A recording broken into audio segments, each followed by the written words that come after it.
این مرد 65 ساله که غلام سخی نام دارد از مدت 20 سال بدین سو در قریه زدرانی ولسوالی چهاردره ولایت کندوز زندگی میکند که در اصل از ولایت کنر به این محل مهاجرت کرده است. وی میگوید که در مدت 48 سال گذشته بیش از 2000 گشتم را که از نوع خزندگان میباشد خورده است. وی با حضور چندین نفر از اهالی منطقه همزمان 3 عدد گشتم را بلعید که به گفته خودش در یک روز بیش از 50 عدد گشتم را هم بلعیده که خوردن گشتم به یک نوع غذای دائمی وی تبدیل گردیده است. وی میگوید که پس از خوردن عدد گشتم مزه تلخی را احساس نبوده هم و هیچ گونه تاثیر منفی را بالای جسم وی تاکنون نگذاشته است. غلام سخی مدعی شد که وی در این مدت مریض نگردیده و حتی یک بار نزد دکتر مراجعه نکرده و یک قرص دوا را هم نخورده است. وی گفت علاوه بر این با نوع ادویه یونانی که از علوفه کوهی و از چکیده گشتم ساخته می شود چندین نفر را که مبتلا به بیماری پیس گردیده بودند مداوا نموده است.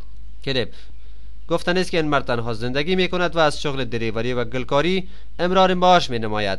با گفته خودش در موقع تفریح گاهی با نواختن دوتار خود را سرگرم می سازد. محمد قاسم نصراللهی، تلویزیون آریانا، ولایت کندوز.